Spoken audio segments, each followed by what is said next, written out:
everyone, and thank you all for being here. My name is Elise Bachman, and I'm a senior in the Woodrow Wilson School. Today, it is my distinct pleasure to welcome you and introduce to you our panel of esteemed academics, faculty members, and public figures with decades of diverse experience and expertise to make the case against divestment. University divestment, as it pertains to the Israeli-Palestinian conflict, has been proposed in recent years at several college campuses across the country, including Princeton. As we discuss the issue today, we hope you will come away with an understanding of why we believe divestment is counterproductive to our shared goal of peaceful, lasting, two-state solution to the Israeli-Palestinian conflict. We'll begin the program with some introductory remarks from each of the panelists. Ambassador Daniel Kurtzer will then facilitate the discussion among our guests, and then solicit questions from the audience. While we encourage everyone to ask questions, given the time constraints, preference will be given to university students. We are honored today to be joined by four distinguished panelists. Professor Robert George is the McCormick Professor of Jurisprudence in the Politics Department at Princeton University. He has served as chairman of the U.S. Commission on International and Religious Freedom and is a presidential appointee to the U.S. Commission on Civil Rights. A Phi Beta Kappa graduate of Swarthmore College, Professor George holds degrees in law and theology from Harvard and a doctorate in philosophy of law from Oxford University, in addition to 15 honorary degrees. Professor Michael Walzer is the Professor Emeritus in Social Science at the Institute for Advanced Study. One of America's foremost political thinkers, Professor Walzer has written about a wide variety of topics in political theory and moral philosophy, including political obligation, just and unjust war, nationalism and ethnicity, economic justice, and the welfare state. Professor Walzer has served as editor of the Political Journal of Dissent for more than 3 decades. Ambassador Daniel Kurtzer is the S. Daniel Abraham Professor of Middle East Policy Studies at Princeton University's Woodrow Wilson School. Through his 29-year career in the U.S. Foreign Service, during which he served as U.S. Ambassador to both Israel and Egypt, Ambassador Kurtzer was instrumental in formulating and executing U.S. policy toward the Middle East peace process. And finally, Professor Melissa Lane is the class of 1943 Professor of Politics at Princeton University and an associated faculty member in the departments of Classics and of Philosophy. She specializes in the ideas of classical Greece and Rome and has related experience in issues of knowledge and politics with a special focus on scientific communication and climate change. Before joining the Princeton faculty, Professor Lane taught at the University of Cambridge, from which she holds an MPhil and a PhD in philosophy. Please join me in welcoming introductory remarks from first, Professor George. Thank you.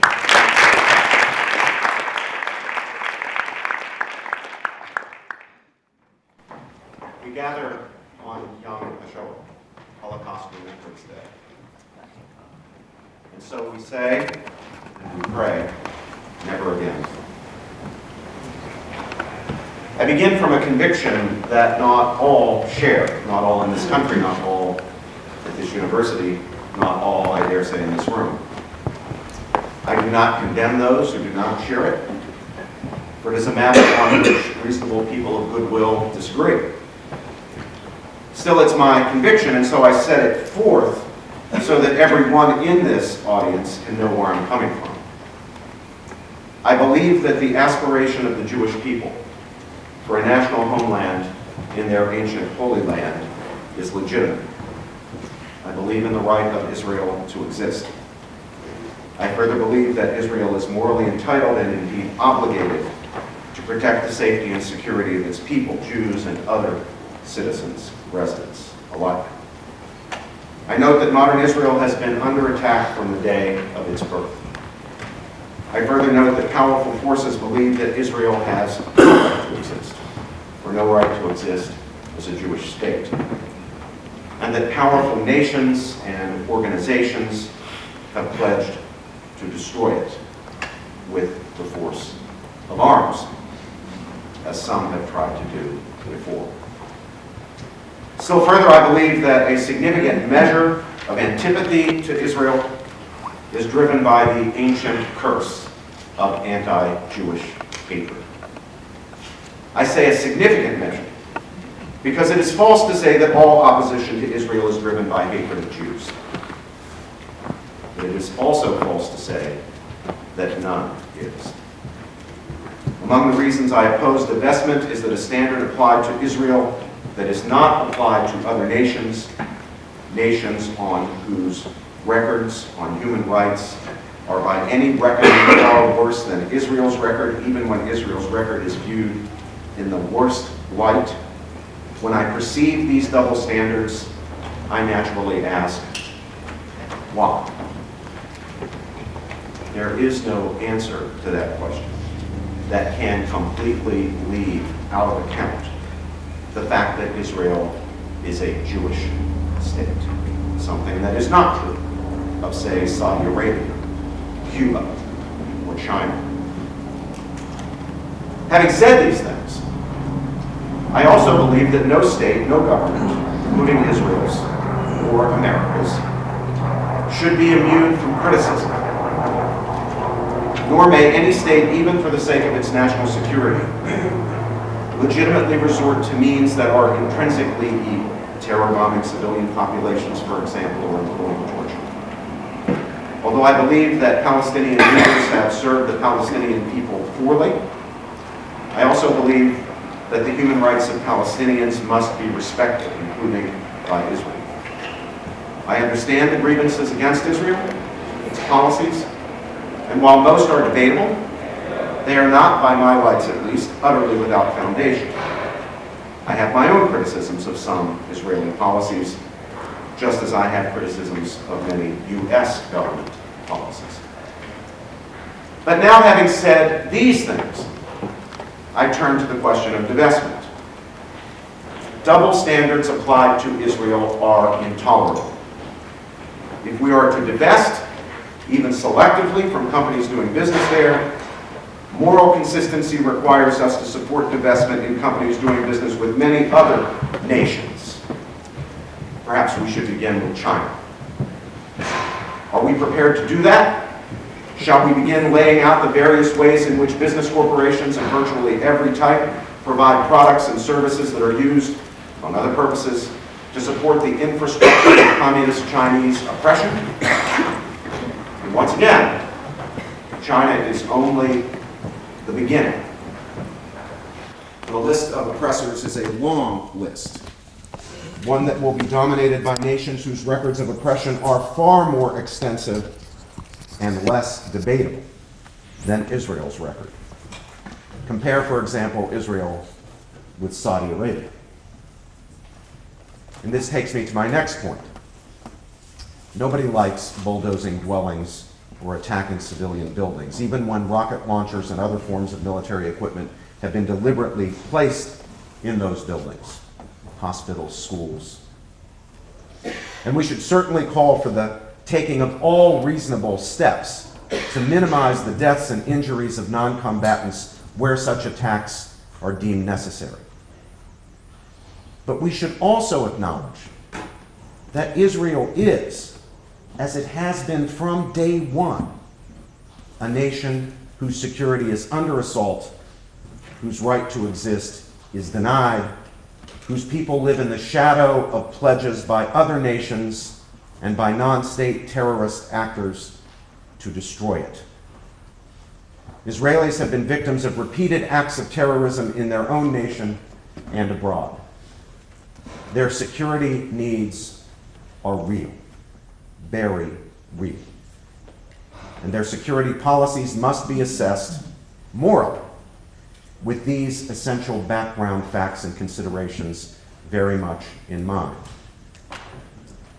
Now, that doesn't mean that all of Israel's security policies or actions pass moral muster.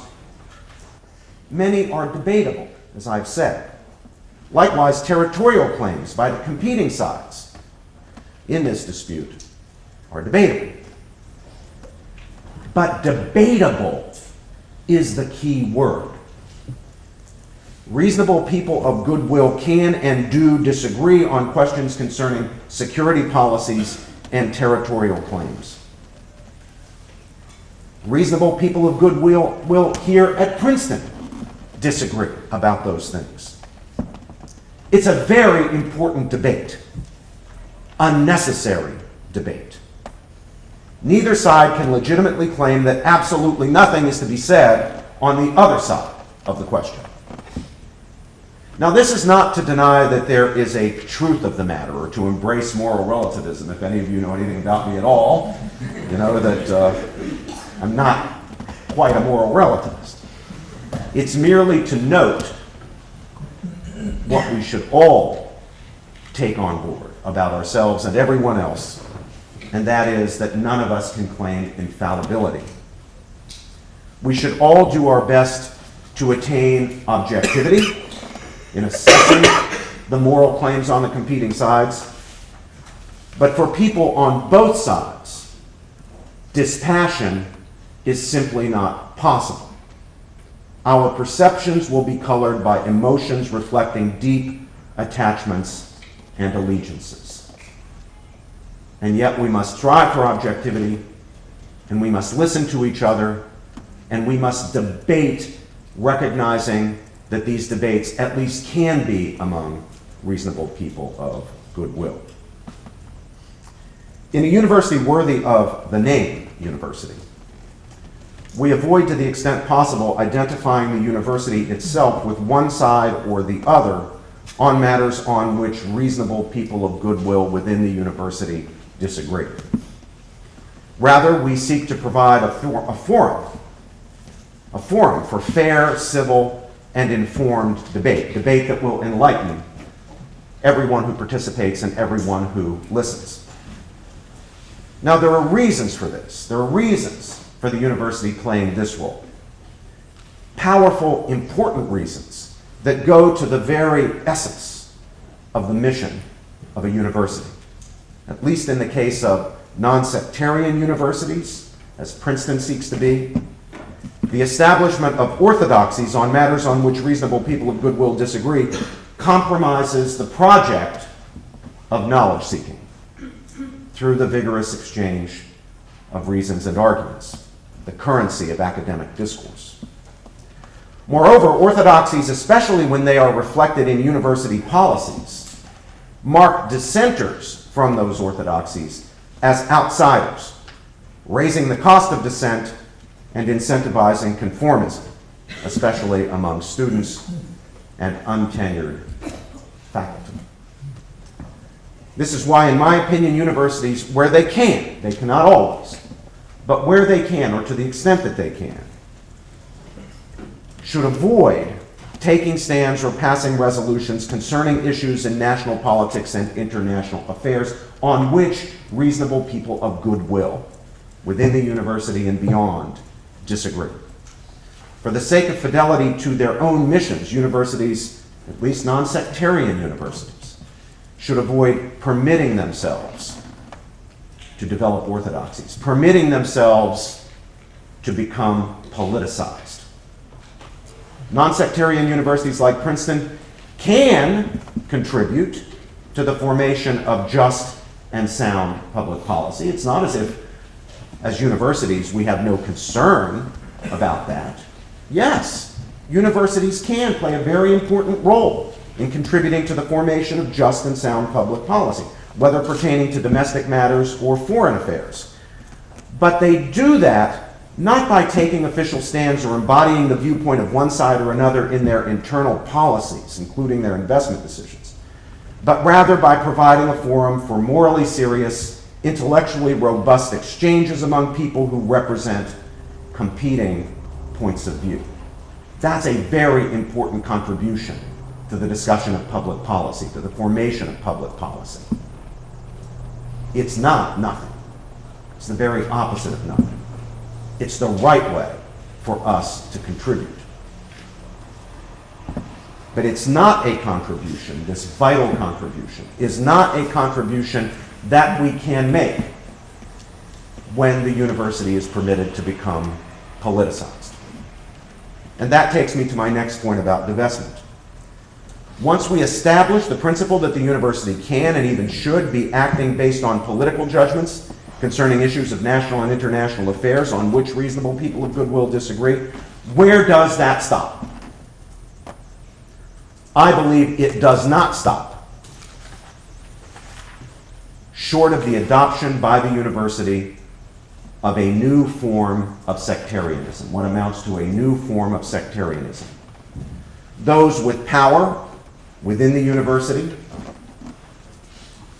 the power to get their way on campus in these debates, will feel free, even obligated, to press, why should they not, for the official adoption by the university of views they happen to favor on the range of disputed issues in our public life as a nation and as a nation among the community of nations.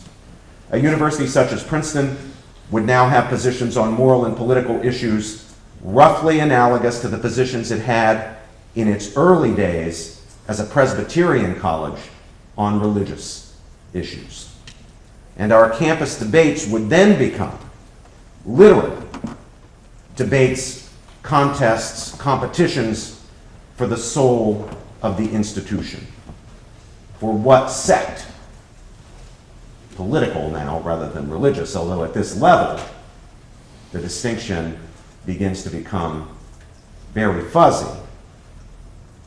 The debates become competitions for which sect will dominate in university policy. I cannot recommend this course. There are some colleges and universities that have already, in effect, resectarianized.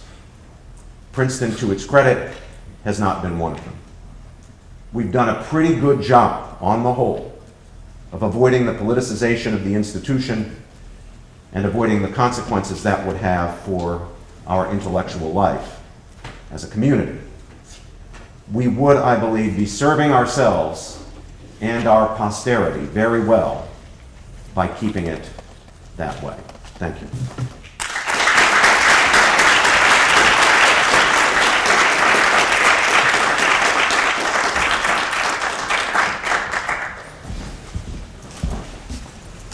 Good afternoon. I want to speak personally and then maybe conclude with some more professional remarks. I have devoted the past 40 years in the pursuit of an Arab-Israeli peace settlement. There has not been one day during those 40 years that I have not given thought or taken actions in pursuit of peace. My wife has told me to get a life. Nonetheless, this is the life that I've chosen, to see what I could do as an individual, as a government employee, and now as a person at this university to try to advance the course of peace. In the course of these 40 years, I've developed something of a credo that motivates me and guides my actions and my thoughts. One of them is that I am a fervent supporter of a two-state solution in which a secure and safe state of Israel can live in peace and security next to a secure and safe state of Palestine. I believe the occupation should come to an end, should have come to an end, and should come to an end. I believe in Palestinian rights. I believe in Israeli rights. I oppose violence and terrorism. I oppose incitement. I oppose settlement activity. I oppose occupation practices that make Palestinian life so challenging. I support U.S. government actions, not just words, to bring to life our policy, and have been a constant critic both in the time that I served in government as well as in the time that I've been here at Princeton, of American indecisiveness or indetermination with regard to the pursuit of peace.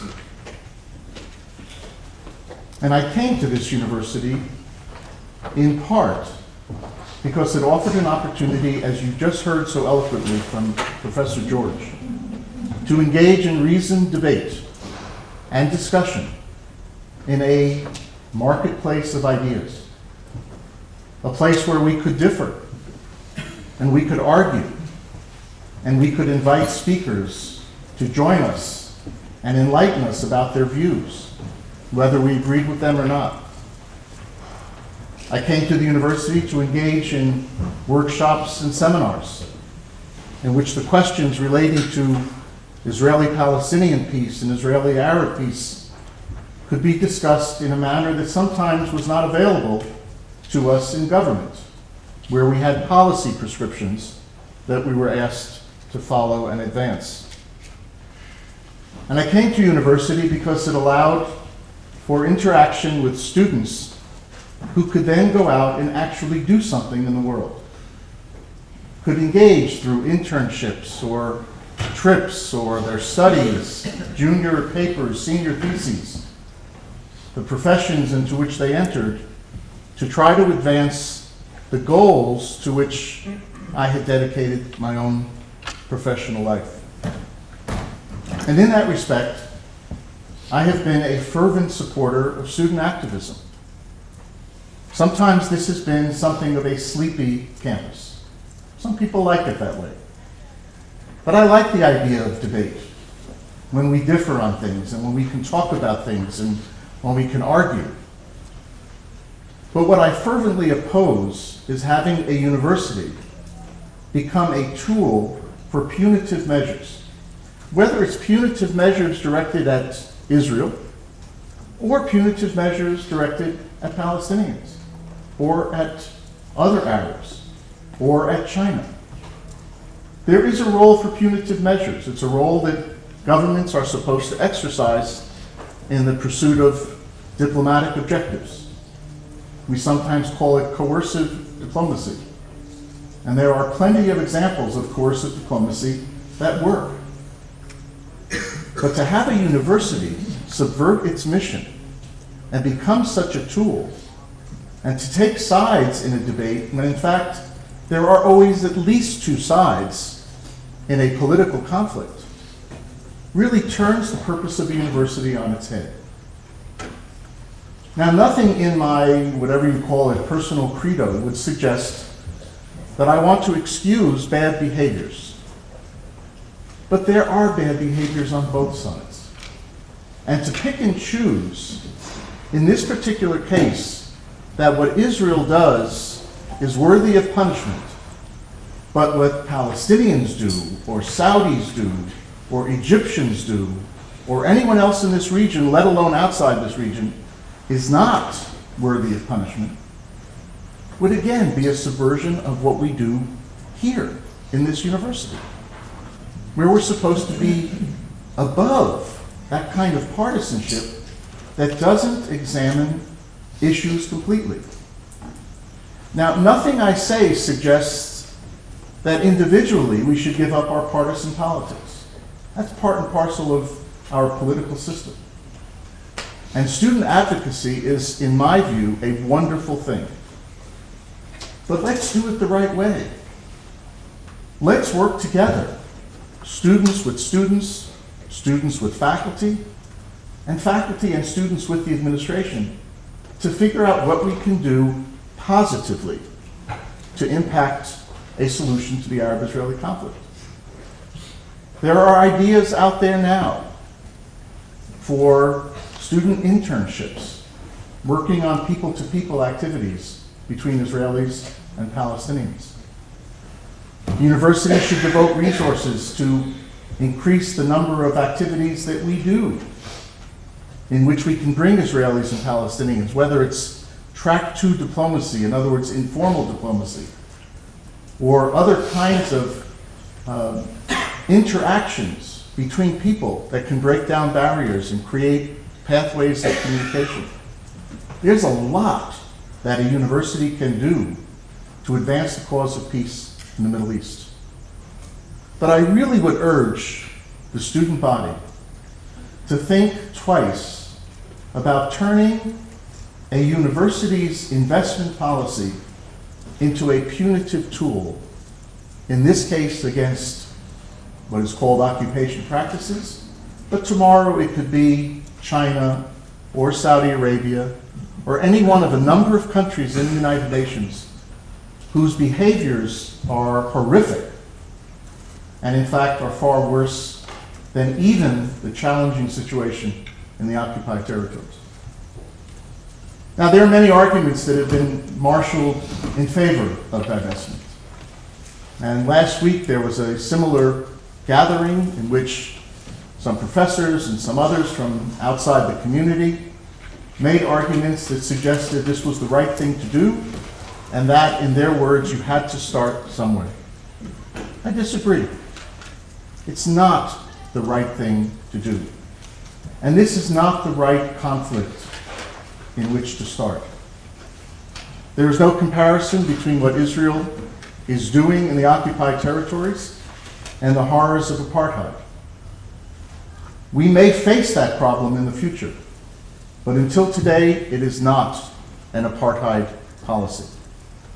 And in fact, inside the state of Israel, it's a vibrant and thriving democracy, of which there are not that many in the international system. And it's a democracy which, even if we don't like the results of this election or the previous election, it's a democracy in which people are able to advance their views and argue them and fight for them and change government policy as a result of their electoral choices. There are things to do to help advance the course of peace. And there are things that don't advance the course of peace. And so I have joined this panel to urge students, to the extent that they will listen at all to a faculty member, to say no to divestment. But not just to say no and then go home, but to say no to divestment and yes to continued activism on behalf of peace.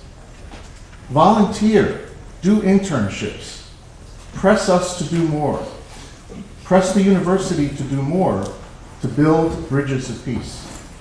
I think that's the way we as a university community can not only foster debate, but can actually make a contribution to the cause of peace.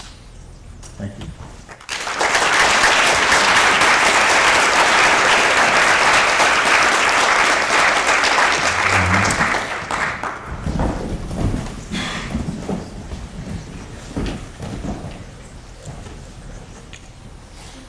So I am on this panel because I live on the left and quarrel with some of my neighbors, as I will do this afternoon. I also have, over many years, had disagreements with Robbie George, but not today. I am old enough to remember arguing against the very first Israeli settlements on the West Bank, in Hebron and near Nablus. I didn't win that argument, or most of the others in the years since, but that's an old story on the left. There are two lefts engaged today in what we might loosely call Middle Eastern politics.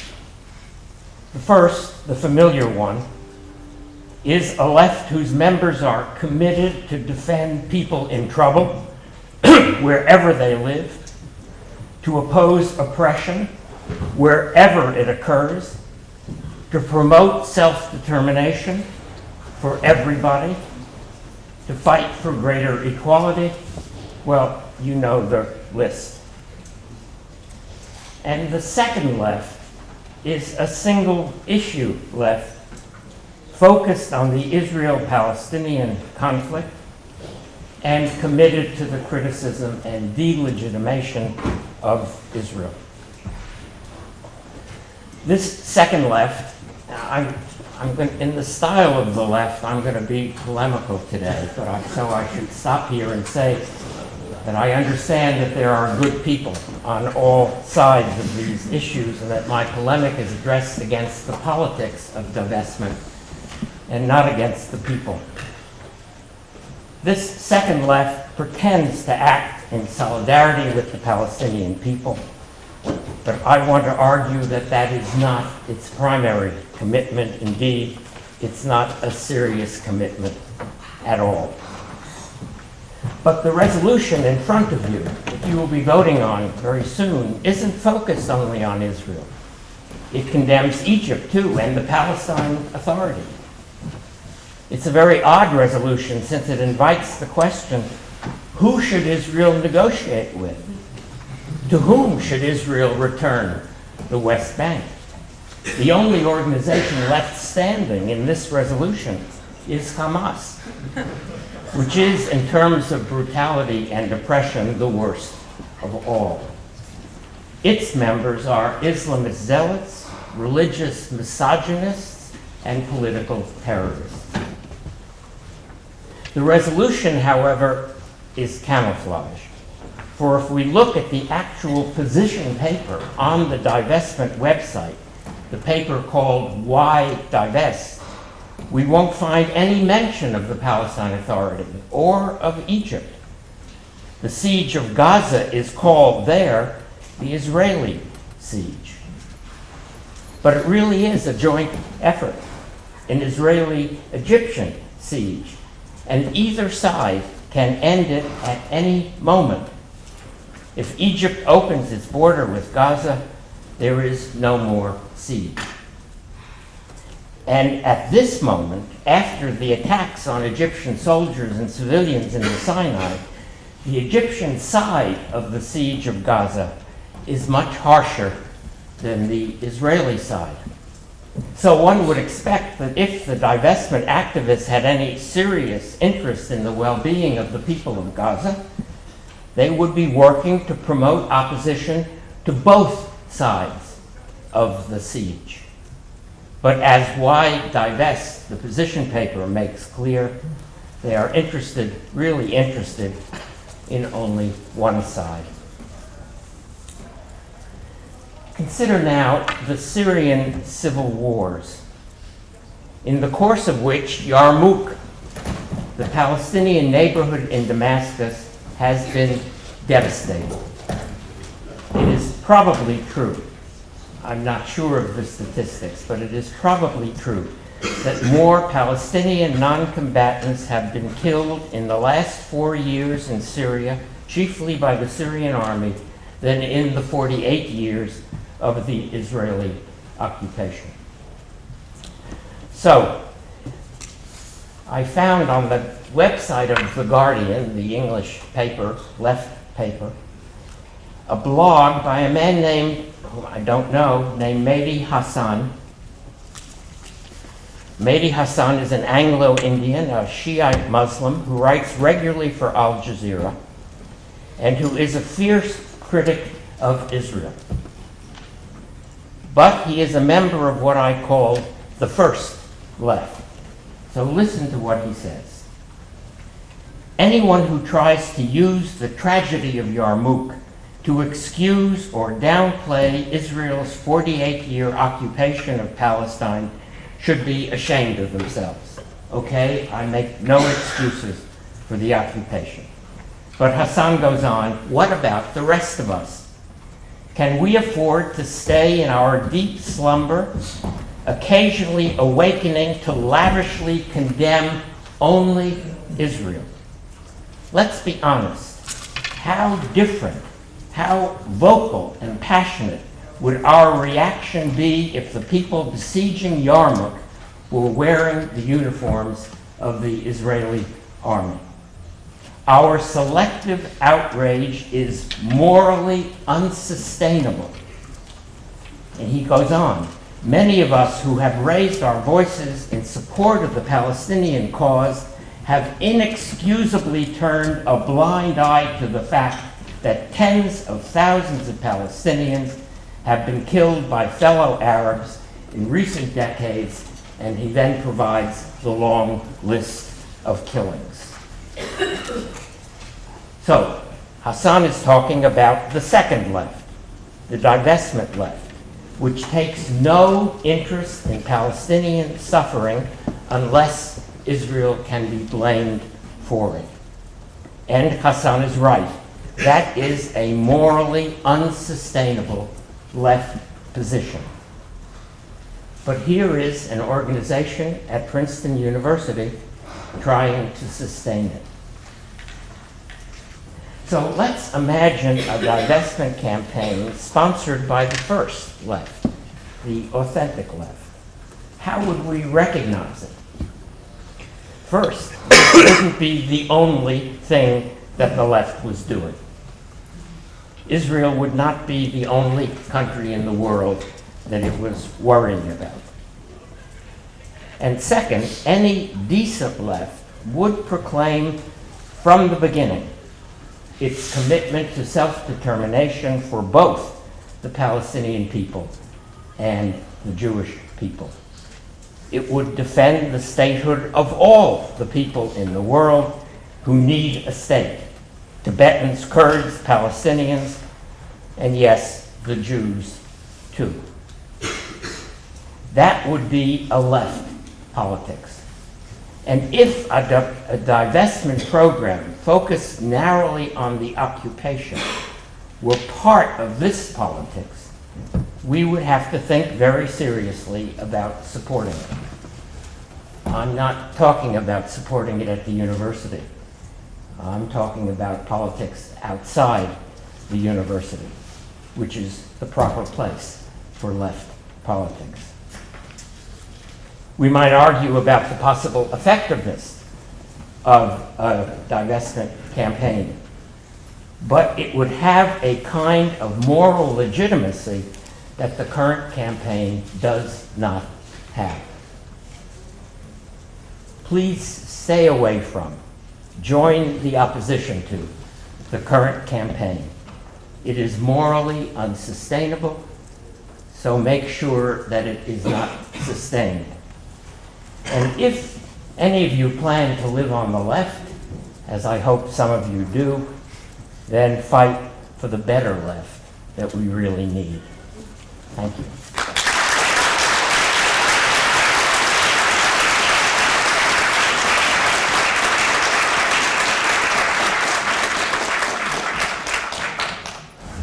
I appreciate the opportunity to discuss this referendum and the broader concerns that it raises. And I do so recognizing that reasonable people will disagree on this issue, and I hope that we can do so without calling into question one another's good faith or concern with reaching a just and secure peace in the Middle East that will include a Palestinian state alongside the Israeli state. I think this is a very important conversation for us to be having. And I want to raise questions and reflections about the referendum under three headings. So first, the role of the university. Second, the ethics of singling out. And then finally, a better way forward. So first, the university context. Divestment is a question with a long history. And the university has recognized in its existing guidelines, which are adopted by the Resources Committee of the Council of the Princeton University community, that there may be cases when divestment is the right action.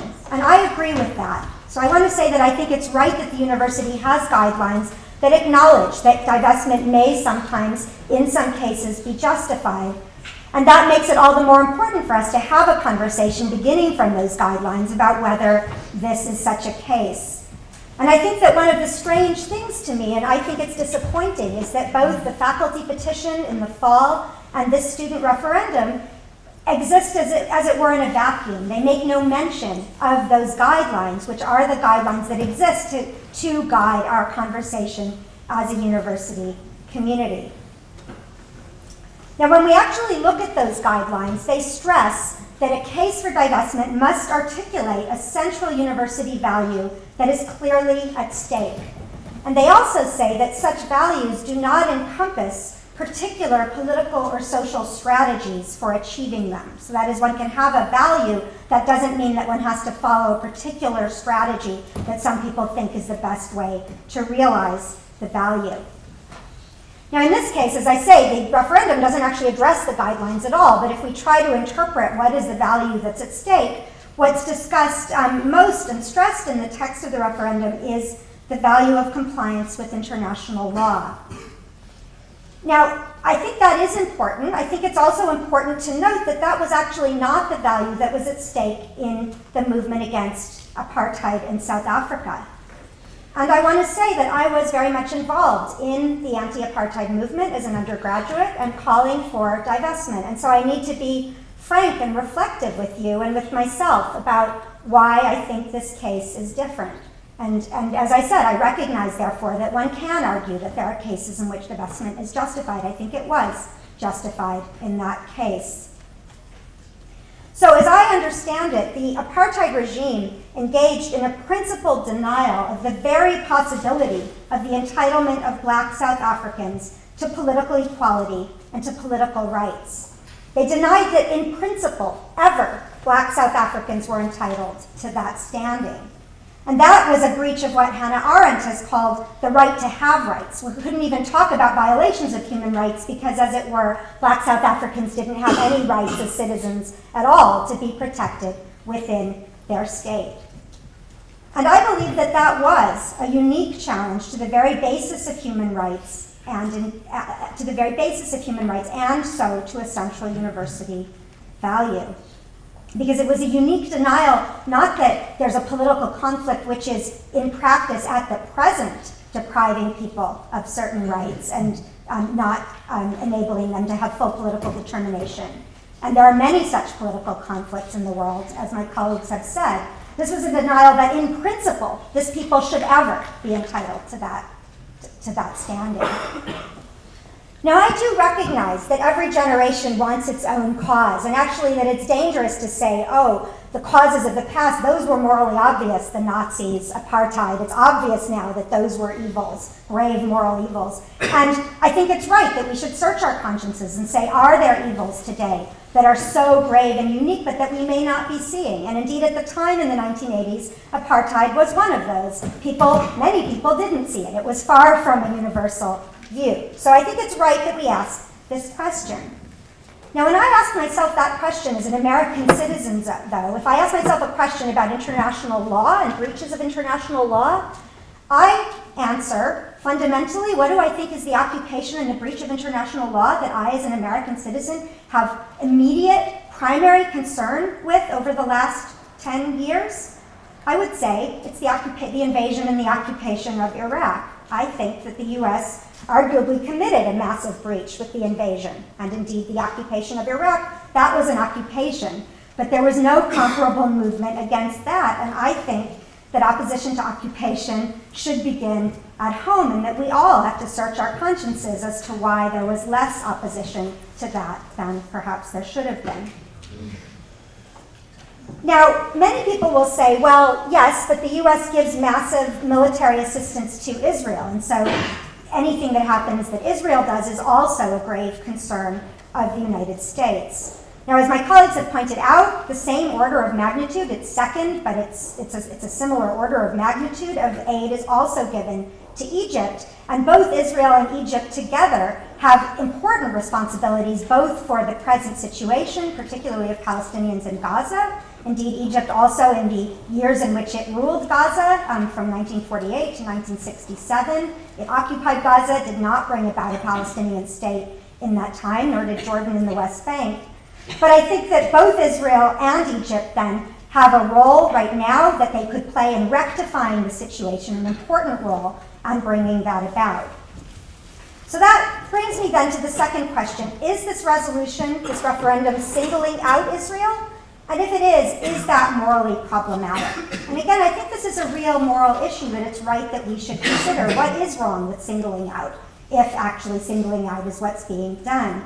And indeed, I took the opportunity when I had the honor of addressing the undergraduate Human Values Forum in December. I gave a talk called The Ethics of Singling Out, where I didn't specifically talk about this, about this case, but I tried to reflect on what are the ethics of singling out? Is it really so bad? Because I think we have to ask ourselves that question. So first of all, my colleagues have pointed out that while the referendum in the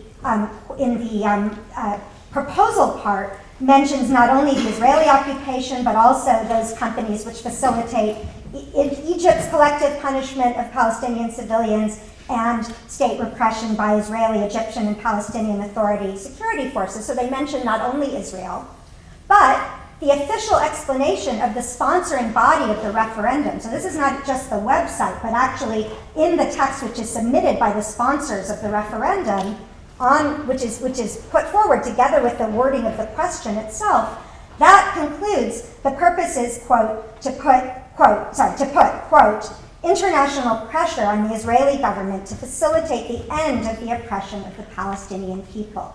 So again, when we're told what the purpose is to put pressure on the Israeli government, even though these other agents were also mentioned.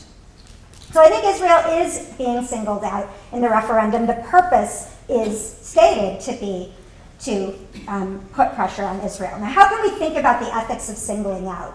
So I think there are two principles that both have a certain intuitive force. So one is what a child might say, and I think not just a child, but any of us who feel we're being treated unfairly, we might say, it's not fair to single me out because they're doing it too, right? We feel intuitively that if many people are doing the same wrong and only one is punished, that's a breach of the very idea of what it is to have a norm and to try to apply it. I think there is intuitive force to that thought. Now there is also some intuitive force, though, to an opposite thought, which is just because they do wrong is no reason for you to do it, right? And I think there is some intuitive force to that thought. And further to the thought, well, we can't all oppose every wrong in the world, so why not start here? Why not do this one? Why is it wrong to do this, even if we can't do everything else? Now, I think one question that arises there is the question of the meaning of can't.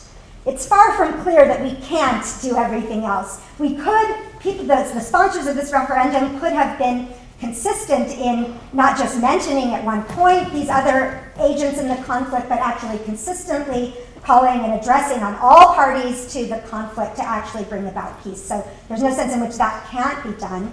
We can talk about more than one issue. And so I think the idea that we can't do everything is a rather weak kind of reply. But I do accept that some people will have reason to adopt a particular cause and to care about that cause particularly, maybe for reasons of personal history, personal involvement. Some people will devote themselves to singling out in a certain way. But it doesn't, but I think but nevertheless, I think it's important that all of us, including people who are tempted to do that, remember that there's a moral obligation not just to focus the searchlight of moral criticism, but also to sweep the searchlight so that it fairly covers all aspects of reality. Now you might say, well, okay, even if this is singling out, but still, Israel is a state, it's tough, it can take it. Is it so bad to single out a state? What's so wrong with that? Well, I think it is wrong for a number of reasons, and I want to mention two. One is that I think that it does distort our understanding of reality. I think that if Israel is presented as the only country which is an obstacle to peace in the Middle East, or indeed in the world, that actually distorts our understanding of what's going on and what could really bring about a change. And indeed, pragmatically, I think that kind of singling out is both unlikely to succeed and it's counterproductive. I think that if one thinks about it, if what's being asked for is that to put international pressure on Israel to withdraw, what's the best case scenario that singly directed pressure could provide? It would be the kind of unilateral withdrawal that we've seen in Gaza, which is far from having produced a stable peace or an improved humanitarian situation for the Palestinians in Gaza. So that brings me then to my final point, which is to end on a positive note. So I think that it's right that we have this conversation. We have a university policy which allows us to consider whether divestment is appropriate in certain circumstances. I've argued that in my view, it isn't in this circumstance, but I think it's right that we have the conversation. I think it's right that we can think about particular countries, but it's also right that we should hold ourselves to a higher standard of considering countries widely, including our own country, for those who are American citizens. I think that to condemn occupation by others and not acknowledge the role that Americans have played in violating international laws or bringing about occupations, to me, is really not appropriate. But then I want to end on the more positive note. What's the more constructive action that could be taken? And I think my colleagues have begun to point these ways forward. The real question is, how can we bring about that constructive change? And I understand that people are impatient. People are tired of the occupation. It's right that it should end. It's right that a Palestinian state should be established. And so we are grasping for what can we do to register that concern and to help to bring it about. But here I would suggest that the aim of working together in projects that can build mutual trust and make an immediate impact on the ground today, that can help with concrete challenges on the ground, challenges of environmental development, healthcare, business development, and again, mutual trust. To me, those are more constructive paths that are open to us to take. And so I would urge students to consider, in voting on the referendum, whether there's a better way to signal the values that you care about and to stand up for them than supporting this case for divestment. Thank you.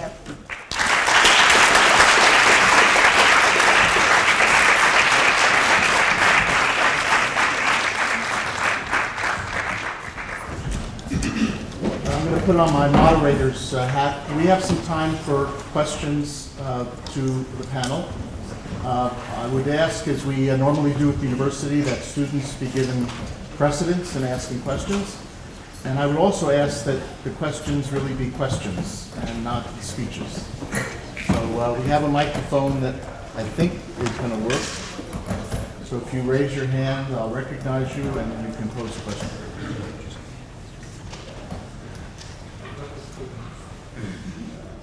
Not a student. Any student? I would say that Lottie had to leave us. Okay. Yeah, let me also explain, Professor George has another, stand up, has another obligation and had to leave, but it was very nice that he was able to join us till 5:30. Please. First of all, thank you to the wonderful panelists today. So at the beginning of this year, faculty weighed on the debate by publishing an advertisement in the Princeton calling for divestment and appealing for the administration to divest. And yesterday, a pro-divestment social media campaign was actually advertised through the Near Eastern Studies Department. So I was wondering, how do you think that faculty and administration involvement has affected campus dialogue and debates around this political issue, especially when you have departments weighing in on this?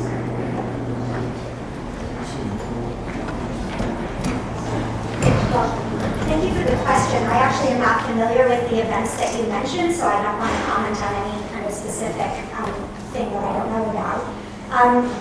I think that there's an important line that there's a line in terms of university debates, but it's also understandable that we're a small community. We engage with each other informally, formally, in all kinds of contexts. And so I think that we each have an obligation to recognize the importance of respecting the consciences of others, respecting the fact that people can disagree and do disagree about these questions. And I think it is important, and I speak now as an individual faculty member, to be careful as a faculty member to refrain from making it seem as if one would have any particular expectations of particular views of students or anything that should be done. So, the example that I would give is actually this morning I was lecturing in my political theory class, and a student came up to me and asked, "You're appearing on the panel this afternoon, will you announce it in lecture, announce the existence of this panel?" And I said no, that I didn't think that was appropriate because I didn't want there to seem to be any pressure on the students in the class that they should judge any particular way, that they should think that there was any link between what I was doing here. At the same time, I'm doing this, I'm not a member of the faculty, I see students in my class who are here, others may not be, and that is inevitable, that they will see that I have certain views, and I may talk with them about their views, but I think that it's important to sort of respect the differences between kind of the more informal interactions and then certain kinds of formal interaction where we want to take special care not to kind of burden anyone's conscience or promote a divisive environment. Professor Hager. Yeah, just a point of clarification. I'm Bernard Hager from the Near Eastern Studies. At no point did the department ever take a position on this issue at all. There's some members of the department who may have voted for divestment, but the department, as a department, has not. and the majority of the faculty have not signed any petition.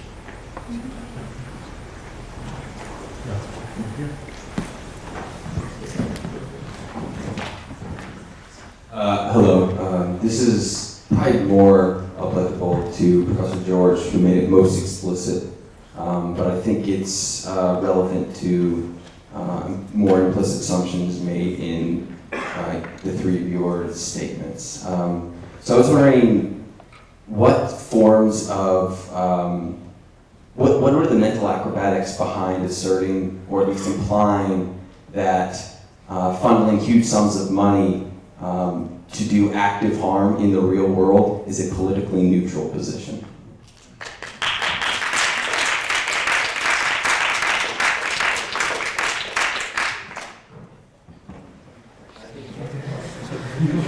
Okay, do you want to explain what you mean?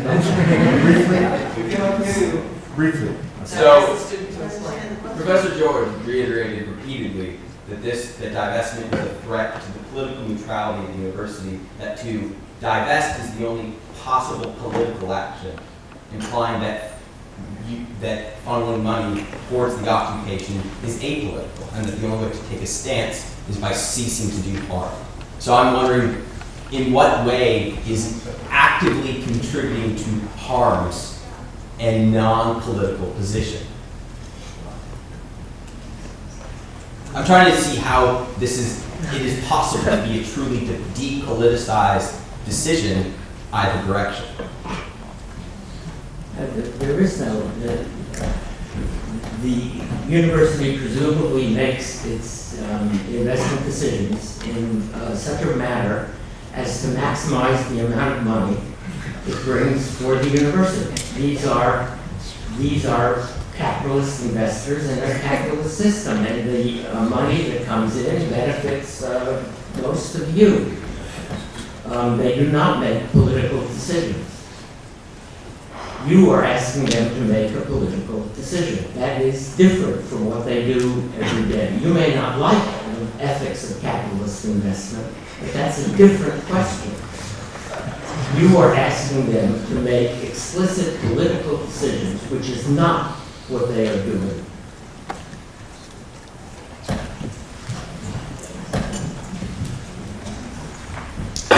Ambassador Richards, question for you. Thank you all so much for your thoughtful responses. Being someone that's worked in the peace process extensively, how would you think divestment would influence the peace process in the future? Well, we know that in Israel, the attitude towards divestment is extremely strong and negative, and it has a tendency to reinforce those within the country who are either opposed to negotiations or whose hard line with respect to negotiations makes those negotiations more challenging. The issue for those who are working in the peace process has always been to build an environment conducive to progress. And that environment, we try to create safe space, as it were, where Palestinians and Israelis can try to hammer out very complex issues. So we know from experience where there have been divestment petitions in other universities or in academic associations that the attitude of both the Israeli government and strong bodies of opinion within Israel have actually hardened as a result of those petitions, rather than created a greater willingness to be forthcoming. Now, I think you also know, for those who follow the work that I do and what I have published, that I do not shy away from criticism. I'm an equal opportunity critic of American policy, Israeli policy, and Palestinian policy. And so the argument with regard to whether divestment helps or hurts is, in a sense, less relevant than what it is that can be done to advance the prospects that the two parties themselves and third parties like the United States can actually be successful. And if we know that at least two of those parties, Israel and the United States, do not believe that divestment helps, then you're not creating that conducive, safe space for potential progress in negotiation. Thank you. Ambassador Kurtzer, you wrote, I forget the publication name right now, but right before the Israeli elections came out, that it was important for the U.S. to hold both Israel and Palestine accountable for their actions, but that the aid cannot be related to humanitarian aid as well as security. Can you talk about what you envision accountability program in the future from the U.S. government's perspective? Sure. I did publish an article in the American Interest in December in which I argued for a much stronger, determined American approach to the peace process, in which, number one, we would articulate American parameters, in other words, an American policy of what we stand for in the peace process. Number two, what I call deconstructing the occupation, finding a way to bring the parties back to the promise of what was called the Paris Agreement of 1994, which was supposed to start to build the independent capacity of the Palestinian Authority, but which hasn't worked. And so what I wanted to do was to find a way to carefully disengage these two economies so as to help Palestinians be able to stand on their own 2 feet. And third, as Elisa's question suggested, I talked about exacting consequences for bad behaviors, arguing that American government statements against whether it's settlements on the one hand or Palestinian violence on the other hand have become empty of significance because the United States doesn't hold the two parties accountable for their actions, and the statements are now meaningless. The United States still has levers that we can use to do that. It's an appropriate avenue for government policy. I talked about it earlier in terms of coercive diplomacy. It's one aspect of diplomacy. And so my remarks are not meant to convey that there should not be consequences for occupation or settlements or inhibitions on Palestinian mobility, but rather that that's an appropriate tool for government action as opposed to an inappropriate tool for a university to engage in. Yeah. So my question is kind of two-pronged. The first is how are they not holding Palestine accountable when they've already branded Hamas a terrorist organization, which makes it illegal to invest in Hamas? And second, in our personal discussion, you said that you supported the government itself divesting or flipping some kind of sanctions on Israel. So what made you backtrack in these last 2 weeks? No, as I just explained, I support the United States government holding both parties accountable for what they do, agreements into which they enter, and agreements that they don't then abide by, both parties. And if there is a role for a third party in this process, which the United States has identified for itself, then part of that role is to monitor accountability, monitor agreements, hold parties accountable, and then exact consequences. That is a proper role for government. It's not directed at one side or the other. And as I mentioned, being an equal opportunity critic, it should be something that the United States government, in my view, applies to both Israelis and Palestinians. No one, in my view, gets a free pass for doing things that end up being spoilers in negotiations. But as I mentioned, and as our entire panel mentioned, the question before us is whether this is an appropriate role for university. And where the panel agrees, coming from very different perspectives on the political spectrum, different kinds of argumentation, is that it is not an appropriate role for university, but that there are appropriate things for a university to do. And there are things that we can do to maintain a sense of student activism, of professorial activism, that are directed towards, as I called it, building bridges of reconciliation and peace, and hopefully helping the two parties reach some kind of accommodation. Hi. If we take some of those principles that Professor Walzer, you mentioned as being a part of the first left, chiefly the opposition of oppression and protection of people as moral duties embodied by the public sphere, so things belonging to the government, that the government ought to enact policies to deal with. To what extent does Princeton as a private entity have a duty to uphold such moral claims and support the public sphere in trying to rectify any moral wrongs? Well, I was talking about principles of the left and policies, practices that leftists should be engaged in supporting. I wasn't thinking at all of what I don't think Princeton University is a left-wing organization. And I don't think it ought to be pursuing the policies of a left-wing organization. Politics, I've always thought that the university is the place for political argument. But political practice is something we do outside. Now, there are things you can do if you are interested in supporting Middle East peace. There are organizations in Israel, and there are organizations in Palestine, and there are organizations in the United States that support those organizations in Israel and in Palestine. And you can find those organizations. And you can support them. You can help them raise money. You can visit Israel and Palestine and find the people who are fighting for peace and give them your moral support, which is very important to them because they are in battle in both places.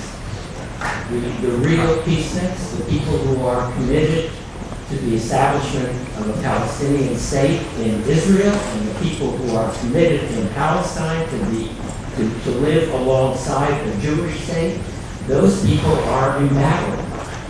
They need your support. But you don't support them by, you support them as political activists, as political people. Find them. Find their organizations. In this country, you can join their organization. I am on the board of Americans for Shalom עכשיו, for Peace Now. Peace Now is an organization working in Israel for peace. It has an American branch. This is an active organization. It needs members, it needs support, it needs money. J Street is an organization working. I don't know the Palestinian organizations as well as I know the Jewish ones. J Street is an organization working for peace, for a two-state solution. It has a presence on American campuses, but not yet a big enough presence. I think you should think more of what you can do and less of what this institution should do. We have time for one more. Yes. I was wondering to what extent do you think the divestment ruling has succeeded in raising or in causing there to be discussion of the things that Palestinians must suffer? Well, it has certainly succeeded in producing enormous anxiety in the Jewish world. If that's a benefit, then that has been a success. And in Israel, the people who believe that all the world is against us tend to feel that the boycott and divestment movement is proving their point. And it has, as was said, hardening their position. So that is a kind of success from their perspective, but not, I think, from the perspective of a decent life. All right, I want to thank my colleagues for joining us today, and I want to thank you all for what has turned out to be a very dignified and serious conversation, minus one. Thank you very much for coming today.